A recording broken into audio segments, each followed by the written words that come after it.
قبل أن يعلن أي قرار وقبل أن يكتب أي بيان، هناك ملفات تناقش في صمت.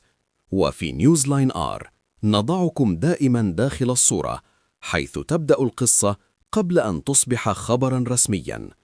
فينشنتون اسم شاب، لكن تأثيره المحتمل أكبر مما يتوقعه الكثيرون. فما حقيقة هذا الملف؟ وإلى أين يمكن أن يصل؟ في كرة القدم الحديثة، لم تعد القرارات تقاس بالعاطفة فقط، ولا تبنى الاختيارات على الضجيج الجماهيري، بل أصبحت استثماراً رياضياً يحسب بالأرقام وبالقيمة السوقية وبالمستقبل. واليوم نفتح ملفاً رياضياً، لكن بلغة الاحتراف وبمنطق التخطيط طويل المدى.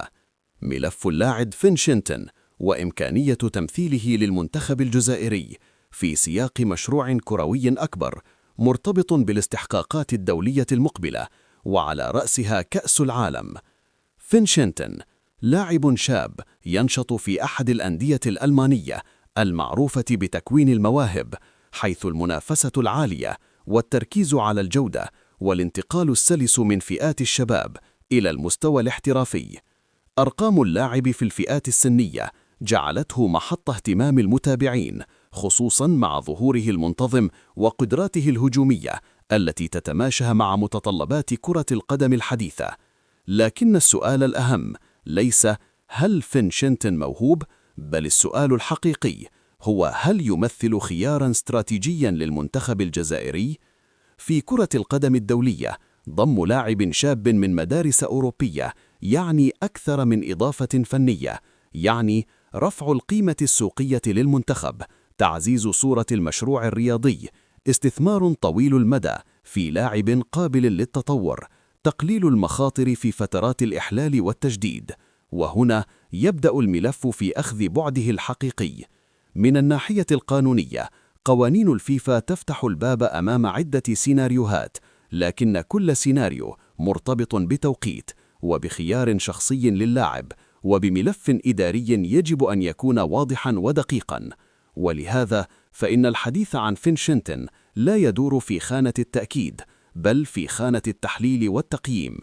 المنتخبات التي نجحت في السنوات الأخيرة لم تنتظر النتائج لتتحرك، بل بنت قراراتها على قراءة المستقبل وعلى استقطاب المواهب قبل انفجارها إعلامياً.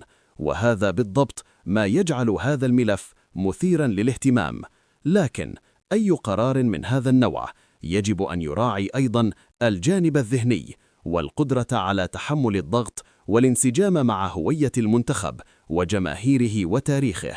فاللعب للمنتخب الوطني ليس عقداً احترافياً فقط، بل التزام طويل ومسؤولية تتجاوز المستطيل الأخضر. إلى غاية هذه اللحظة لا يوجد إعلان رسمي ولا بيان نهائي، لكن المؤكد أن الملف موجود وقيد المتابعة وقابل للتطور في أي لحظة بحسب المعطيات القادمة. وهنا نصل إلى النقطة الأهم: هل سيكون فينشنتون جزءاً من مشروع المنتخب الجزائري المستقبلي، أم أن الطريق سيقوده إلى خيار آخر؟ قرار واحد قد يغير مسار لاعب ويضيف قطعة جديدة في مشروع منتخب يبحث عن الاستمرارية على أعلى مستوى. انتظار أي مستجدات، نبقى مع التحليل ومع قراءة المشهد بهدوء وبعيداً عن التهويل. شاركنا رأيك، هل ترى في فينشنتون استثماراً رياضياً ناجحاً للمنتخب الجزائري؟ ولا تنسى الاشتراك في القناة لمتابعة التقارير التحليلية والملفات الخاصة بلغة الاحتراف.